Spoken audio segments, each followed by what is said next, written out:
I'm going to try to sit so that lights aren't in my eyes and being really distracting, but I am not a professional videographer, so we might have some lights in the eyes. Hello and welcome back to my channel. Today I want to give you a review of this 1,000-piece Ravensburger puzzle.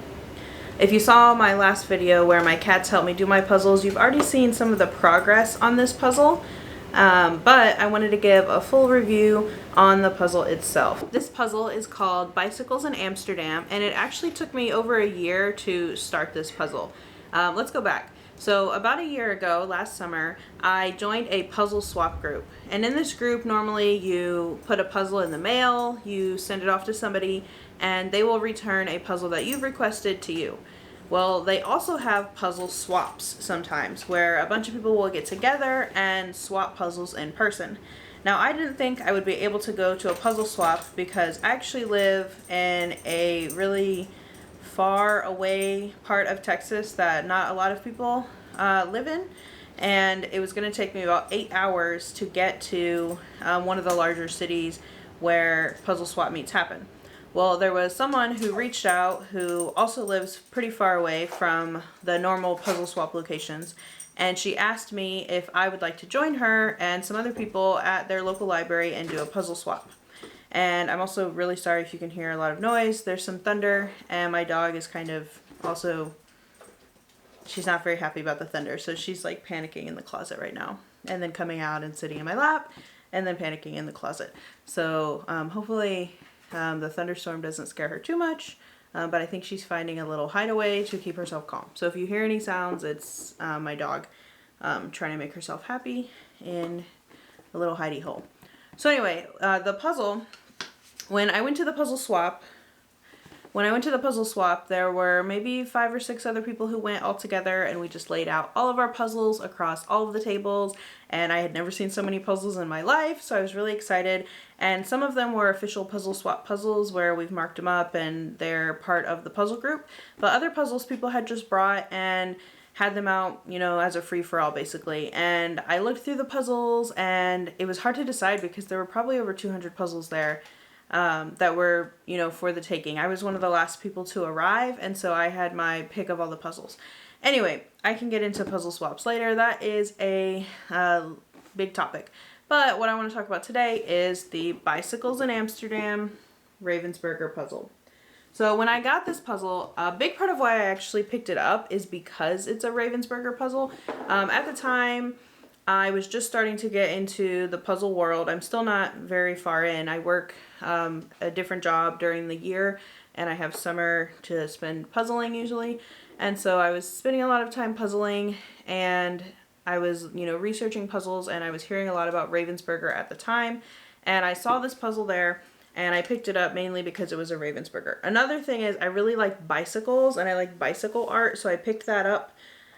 Some reasons why I wasn't going to pick this puzzle up initially is I'm not a huge fan of large sections of the same color or large sections of the same pattern.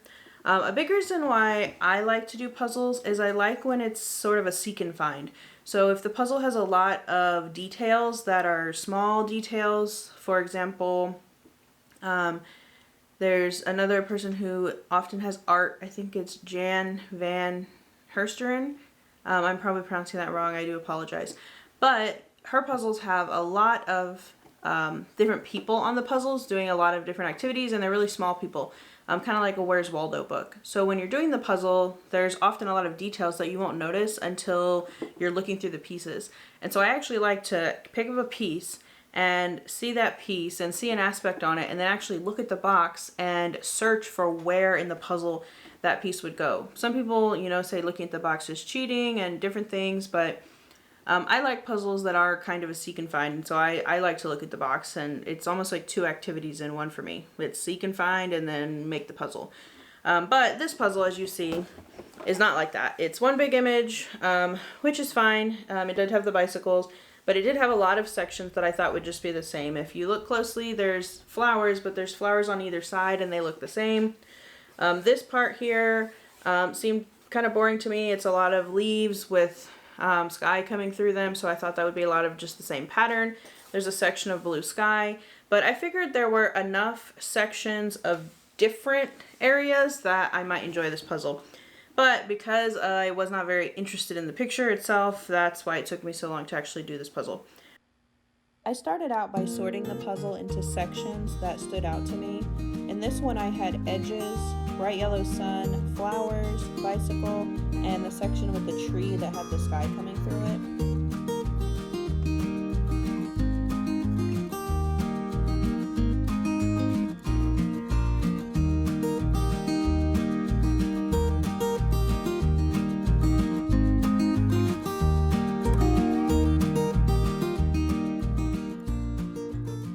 When I do the edges, I lay them all out in the same direction and then I hop back and forth through sections until it's all finished. I don't always stay to the same section. I don't mind hopping around to pieces that stand out to me.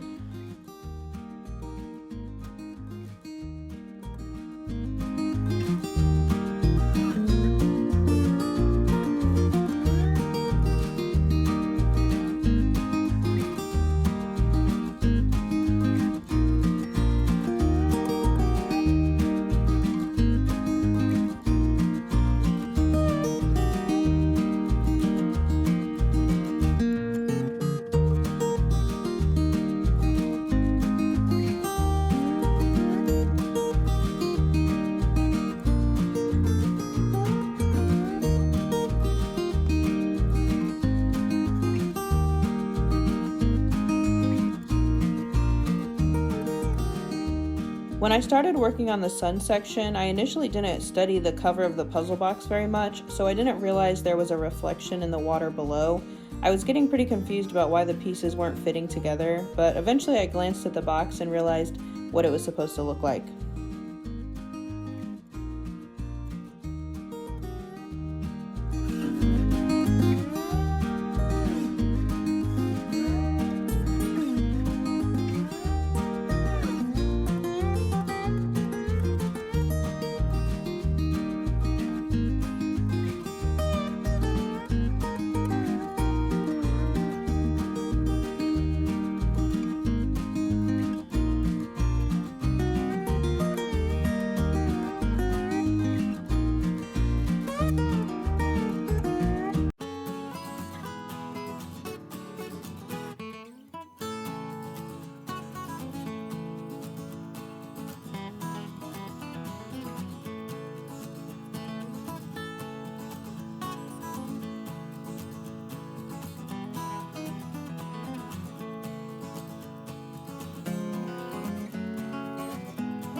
Because Lafayette decided to join me on the puzzle, I moved away from the sun section and started on the pink bicycle, which was fine by me because that section was the most interesting, and I like it when he sits with me during puzzle time.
The section of the sky that was dark blue actually stood out to me a lot more than I thought it would. There's actually a bit of a gradient to the blue that I didn't notice when I was just looking at the box.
Here comes Jody. He really can't help himself when I have a puzzle out. When I have large sections completed, it's okay for him to be around, but you'll see later when I start the flower section that if the pieces aren't attached, I have to keep him off the puzzle.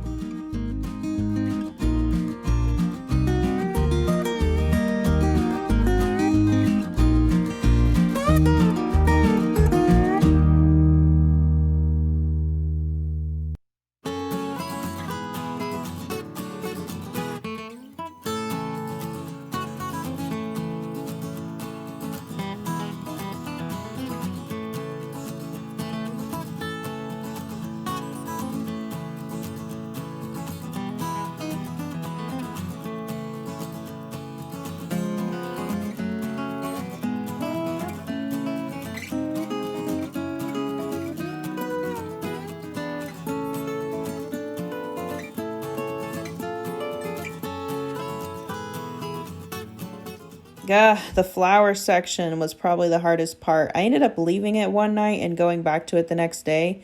The flowers all look the same and they're facing in multiple directions, so it's really hard to tell which end is up on any particular piece. At first, I tried to separate by which pieces had an out piece that was white with a piece that needed an in piece that was white or pink, but I was able to get some pieces that way. It really also helped that one side was darker than the other, and the other side contained more white flowers, and one of the other sides contained more ivy than the other side.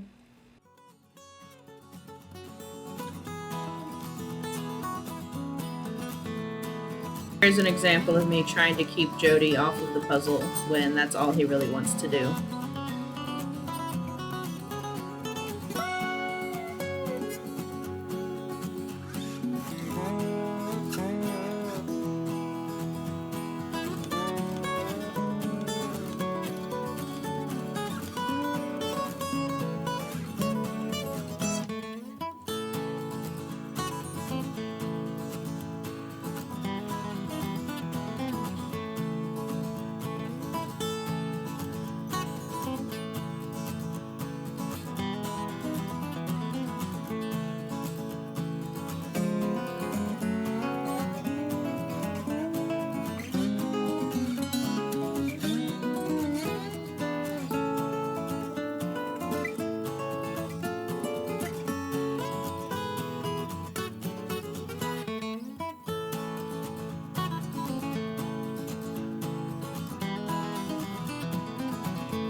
Eventually I rotated the puzzle so I could see the top better. That section where the light is coming through the leaves did prove to be a challenging part, but the sky does change colors behind it from white to blue to orange, so it was still a little bit easier than the flower section.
So you will see in the end that I did finish the puzzle. I had all the pieces. I was worried because at the end I couldn't find 3 pieces, and I thought with all the rolling around my cats did, I probably lost the pieces.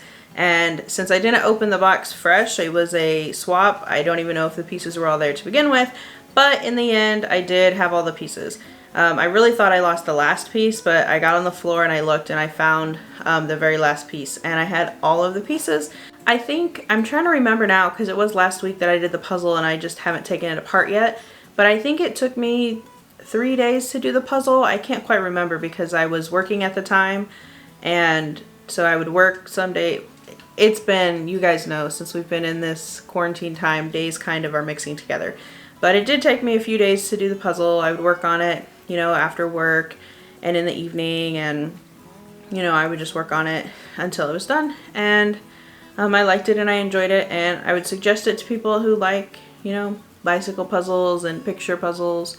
But it wouldn't be my first choice just because it's not the image that I would like. But thank you guys for coming and watching, you know, this last video. I hope that you enjoyed it, and let me know what you want to see next. I think I'm going to do a video practicing for a puzzle competition. I entered a puzzle competition and it's the first time I've ever entered a puzzle competition. I've never done a puzzle competition before, so I am not sure how it's going to go, and I don't really know how to practice, but I think I might make a video showing what I do to practice for that video.